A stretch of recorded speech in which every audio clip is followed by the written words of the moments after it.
He is ageless at age 37 and still getting it done as tight end for the Saints.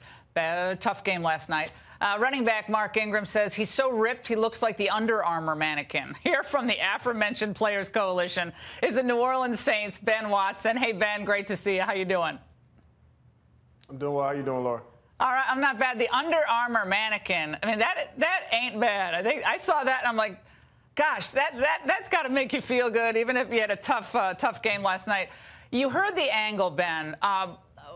Your thoughts on where things are now, given the $100 million almost the NFL has given over to various groups, including this Players Coalition. How do you feel? Well, I think the bigger thing that we're missing in this whole conversation is the fact that what Colin did by kneeling was one tick along the long spectrum of players and Americans who are concerned about what's going on in this country.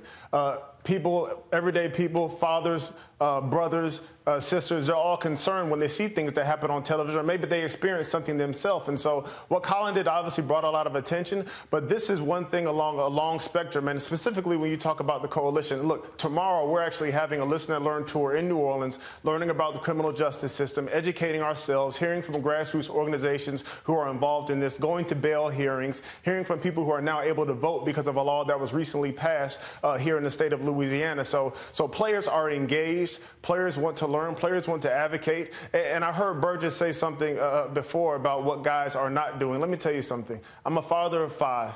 I live here in New Orleans. I'm in a locker room with 53 other guys from various places around the country. And we do go into our communities. We do encourage young people. We do tell them that they can do whatever they want to do. In my house, I tell my kids that they can become whatever they want to be. But I'm also real with them.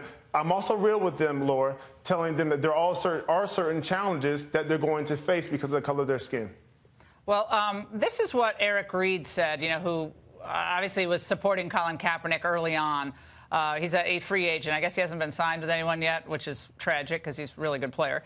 But why he left the Players Coalition. This is from November 2017. He said, when we agreed to be a part of the Players Coalition, we were under the impression that it would be our organization. We were under the impression that we would all have equal say. But we've come to find out that it's actually Malcolm and Anquan's organization. Nobody else really has a stake in the organization. Malcolm actually wants us to. He calls it invest. I call it donate to the company to pay salaries for his staff. But again, we would have no equity.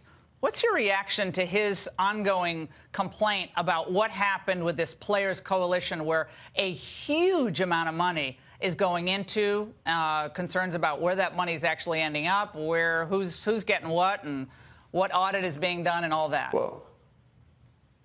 Well, there is auditing. It is an official 501.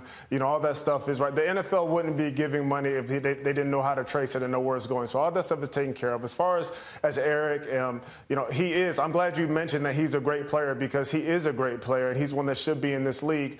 And him and Malcolm have dealt with their differences. And this is September. This isn't months ago. So I'm not going to comment on where they are right now, because I believe that they're definitely in a better place. But again, where we are now is different. Players are poised to make a difference, and that's exactly what we're going to do. Did you need the donation from the NFL to be involved in your communities? Because I know a lot of you guys do a lot already. You did it before Colin Kaepernick, and you're doing it after Colin Kaepernick. So, again, it looks like from the outside, and even some of the more left-wing critics of you guys, and there are people on the left who really think you guys were just bought off, like this guy Stephen Crockett at The Root. I guess I'll put up the full screen, Ben, so you can hear what I say. It says, Malcolm Jenkins sounds like a man who turned his back on Harriet Tubman to do the good work of making sure he can affect change from inside the plantation. Please stop calling Malcolm Jenkins the face of Colin Kaepernick's movement. That would be like saying Ben Carson is doing the work that Malcolm X started. Well, that's a nasty comment about Ben Carson. But you get the point that you guys were too quick to take the money instead of continuing the protest and standing against what the NFL owners are really all about. So you're getting hit by both sides, the left and the right, I guess. Yeah.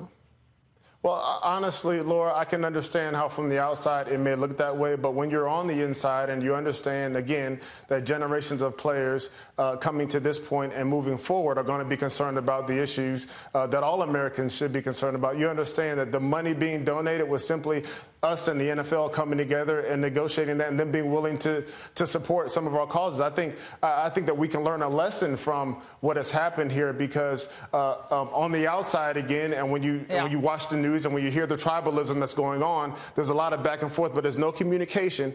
And what we've done between players in the league is they come together, communicate. They understand the things we're concerned of. They're learning about it, and because of that, they want to support our initiatives. But Ben, why not work with President Trump? I mean, he's doing criminal justice reform, prison reform.